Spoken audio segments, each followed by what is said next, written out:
The Midnight Library, The Infinite Journey of Nora Seed. Chapter 1. The 0 Hour and the Architecture of Regret. The story of Nora Seed does not begin with a bang. It begins with the heavy, pressurized silence of a life that has run out of air. It was exactly 19 hours before she decided to die, and in those final hours, the universe seemed to be sending Nora a series of cruel closing notices. The air in Bedford felt thick, like a liquid that was becoming harder and harder to breathe. Nora sat in her small apartment, a space that felt less like a home and more like a waiting room for a life that was never going to call her name. The walls were thin, painted a shade of beige that felt like the color of defeat. Every object she owned was a ghost of a version of herself she had abandoned. There was the dusty piano she had stopped playing, the French textbooks with cracked spines she had stopped reading, and the tarnished medals from the swimming career she had walked away from just as she reached the peak. At 35, Nora felt she had managed to be nearly everything, but actually nothing. The final thread snapped when Volts, her cat, was found cold on the pavement. Volts was the only creature that didn't require Nora to be successful. He only required her to be there. When he died, Nora felt her last tether to the world of the living fray and snap. She looked into the bathroom mirror and saw a person who was a net negative for the planet, a black hole in a cardigan. She believed her existence was a burden to her brother, Joe, who wouldn't return her calls, and a disappointment to her best friend, Izzy, who was living a vibrant life in Australia, a life they were supposed to share. At 11:22 p.m., Nora decided that the best thing she could do for the world was to leave it. She didn't want to die because she hated life. She wanted to die because she was exhausted by the sheer effort of being Nora. She took the pills, lay down on her bed, and waited for the darkness to finally take her. But instead of the abyss, Nora found herself in a place that defied the laws of physics. She was standing in a thick, white mist that smelled of old parchment, damp stone, and dust. As the fog cleared, a massive, infinite building emerged, a cathedral of books. This was the Midnight Library. Inside, the shelves stretched into a horizon that shouldn't exist. There was no sky, no ground, only rows and rows of green-spined books. The clock on the wall was the most terrifying part. It was 0000, midnight, a frozen moment between was and is. And there, standing by the desk, was Mrs. Elm, the school librarian who had been kind to Nora 20 years ago. Mrs. Elm explained the rules with a voice that sounded like falling leaves. Between life and death, there is a library. Every book on these shelves represents a life you could have lived if you had made a different choice. You can try them on. If you find a life you love, you stay. If you lose the will to be there, you come back here. Before Nora could try a new life, she was handed the Book of Regrets. It was a volume so heavy she could barely hold it. As she opened it, the words began to pulse on the page like a dark heartbeat. I regret not staying in the band. I regret not being a glaciologist. I regret not marrying Dan. Nora realized that regret is not just a thought. It is a physical weight that anchors the soul to a past that never happened. She was drowning in the if-onlys. She felt the crushing gravity of her own history, a history of paths untaken. Chapter 2. The Mirage of the Perfect Love and the Pub Life. Nora's first jump was into the life she thought about most, the life where she didn't break up with Dan. In her root life, she had called off their wedding 2 days before the ceremony, convinced she was saving her from her own internal darkness. She entered the book where they stayed together and followed Dan's dream of opening a country pub in a small village. The transition was a violent surge of the senses. One moment she was in the cool, silent library, the next she was hit by a wall of sensory data. The smell of stale ale, the scent of wood smoke, and the damp fur of a dog. She was in the Cedar Tree pub. Dan was there, looking exactly as he did in her memories, tall, rugged, and handsome, but his smile was different. It wasn't the smile of a man in love, it was the smile of a man who was performing a role he had grown to hate. Nora quickly realized the devastating truth of this reality. She wasn't a partner in this life, she was a prop. The pub was Dan's dream, not hers. She spent her days serving drinks to locals she didn't like, and her nights listening to Dan complain about the very life they had built. In this version of the world, Dan was an alcoholic. He was resentful. He blamed her for his own unhappiness, for his feeling of being trapped in a small town. As Nora stood behind the bar, polishing a glass until her hand hurt, she had a profound philosophical realization. We often romanticize the people we left behind because we only remember the highlights. We forget that we left them for a reason. Her regret was based on the lie that Dan would have been a better version of himself if she had stayed. But people are not clay. We cannot mold them into happiness. By staying with him, she hadn't saved him. She had simply shared in his stagnation. The internal monologue in this life was suffocating. Nora realized that being loved by someone who is miserable is not a cure for depression. It is a weight. She saw that in this life she had lost her own voice entirely. She was no longer a musician or a philosopher. She was just Dan's wife. The weight of this realization, the crushing disappointment that her dream life was actually a nightmare, began to pull her back. The walls of the pub began to shimmer and dissolve like a mirage in the desert. She was being ejected because she no longer had the will to be that Nora. She was back in the library, standing before Mrs. Elm, her heart heavy with the first of many lessons. Love cannot be a substitute for a sense of self. Chapter 3: The Arctic Silence and the Survival of the Self. Nora's next choice was a radical departure. She wanted a life of pure, cold intellect. She chose the life where she became a glaciologist, a path she had abandoned in her youth despite being a brilliant student. She woke up on a research vessel in the Arctic Circle near Svalbard. The sensory shift was magnificent and terrifying. The air was so cold it felt like inhaling needles. The world was a canvas of white, blue, and gray. In this life, she was strong, she was brave. She was a woman of science who studied the melting of the world's ice. She had a PhD, she had prestige, she had a purpose that was larger than her own small problems. But as she walked the deck of the ship, the silence of the Arctic began to mirror the silence in her soul. She went to her cabin and looked at a photograph on her desk. She discovered that in this life, her father had died of a heart attack years ago, and because she was in the Arctic, she hadn't been there to hold his hand. She had traded human connection for professional achievement. She was successful, but she was a frozen monument to loneliness. She was surrounded by colleagues, yet she felt like she was on another planet. Then, the narrative took a turn toward the visceral. While out on an ice floe to check sensor equipment, Nora came face to face with a polar bear. It was a moment of pure, unadulterated terror. The bear was a mountain of white fur and black eyes, the embodiment of nature's indifference. As the bear charged, Nora didn't feel the desire to die. She didn't feel like a black hole. She felt a screaming, primal urge to live. She scrambled for safety, her heart hammering against her ribs like a trapped bird.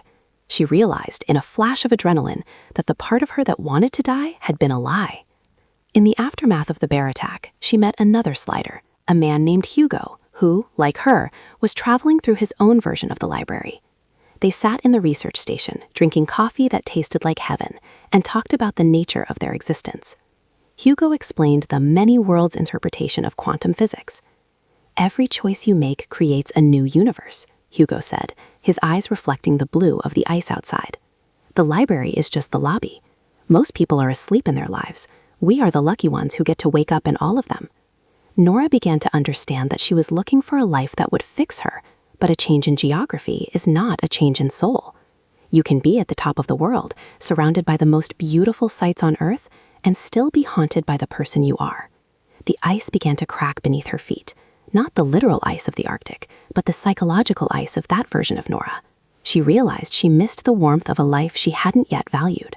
She was pulled back to the library, carrying with her the realization that she didn't actually want to die. She just wanted a life she could feel something for. Chapter 4: The Rock Star, the Olympian, and the Price of Success. Nora grew more ambitious, fueled by a mix of curiosity and desperation. She tried the life where she stayed in the band, the Labyrinth, with her brother Joe. In her root life, Joe had never forgiven her for quitting just as they were about to sign a major record deal with a legendary label. She stepped into the life of Nora Seed, the global rock star. She woke up in a sprawling, opulent hotel suite in Rio de Janeiro. She was beautiful, she was wealthy, and she was iconic. She walked out onto a stage in front of 80,000 people who were screaming her name with a religious fervor. It was the ultimate success story. She felt the vibration of the bass in her bones and the heat of the stage lights on her skin. But as Nora stood at the microphone, she looked to her left to see her brother. Joe wasn't there. She discovered that in this life, Joe had died of a drug overdose years ago. He couldn't handle the pressure of the fame that Nora had stayed to build. The very thing he wanted more than anything, success, had been the thing that destroyed him. Nora was the star, but she was a star in an empty sky. Nora stood in the spotlight, the roar of the crowd sounding like a hollow, mocking wind. She realized that by quitting the band in her root life, she might have actually saved her brother's life. Her failure was in fact a hidden mercy. This shattered her internal monologue of guilt. She saw that we can never know the full ripple effects of our actions. What looks like a mistake in the moment might be the very thing that prevents a catastrophe later on. We judge our lives by the visible outcomes, but the library shows us the invisible ones. Exhausted by the grief of the rock star life, she tied the life of the Olympian. She was a world record-holding swimmer. She had the body of an athlete, powerful, lean, and efficient. Her father was alive in this life, and he was her biggest fan. But as she sat in a press conference, she felt like a hollow shell. She had no personality, no hobbies, and no joy. Her entire existence was measured in seconds and milliseconds. Her father didn't love Nora, he loved the gold medals around her neck. She was a vessel for his unfulfilled dreams. She realized that being the best often requires you to stop being human. Nora began to see a pattern in the library. Extraordinary lives often require an extraordinary sacrifice of the ordinary self. The more successful she was in the eyes of the world, the less real she felt to herself. She began to crave something she had previously despised, the mundane, the quiet, the unremarkable. She realized that greatness is a burden that most people are lucky not to carry. Chapter 5: The Perfect Life and the Return to the Root. Nora began to sample lives of quietness. She tried a life where she was a mother, a life where she was a teacher, a life where she worked in a small animal shelter. In one of these lives, she was a simple music teacher. She encountered a boy she used to tutor in her root life, Leo. In her original life, Leo had fallen into crime because Nora wasn't there to guide him. But in this teacher life, she saw him thriving as a musician. This hit Nora with the force of a tidal wave. She had believed her life in Bedford was meaningless, but here was proof that her presence, even in her most depressed state, had been a butterfly effect for good in the lives of others. Her existence was a pillar for people she barely even considered. She finally found a life that felt like home for her. She woke up in a beautiful house filled with the smell of breakfast and the sound of a child's laughter. She had a daughter named Molly. She was a professor. She was loved. For weeks, Nora lived in this life. She learned the map of the house, the names of Molly's stuffed animals, and the way Ash liked his tea. She thought she had finally won. She thought the library would let her stay. But as the days passed, a slow, creeping dread settled in her heart. She realized that she was an imposter. She was enjoying a happiness that she hadn't built. She was sliding into the work of another Nora. She realized that she didn't just want to be happy, she wanted to be herself. Mrs. Elm appeared to her in a dream inside this life. "You can't stay here, Nora, because you don't believe you belong here. You are trying to live a life you haven't earned the scars for. You are a tourist in your own joy." The library began to overheat. The many worlds were colliding in Nora's mind. The stone walls began to crack, and the green books began to turn to ash. Nora realized that the library was a transit station, not a destination. If she didn't choose to live her own life, her messy, failed Bedford life, she would die in the library. She would become a ghost among books. She had to fight.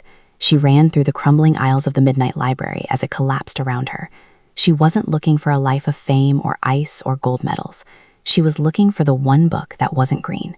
She found it, a small, tattered book that was the story of the Nora Seed who took the pills. She realized the ultimate philosophical truth.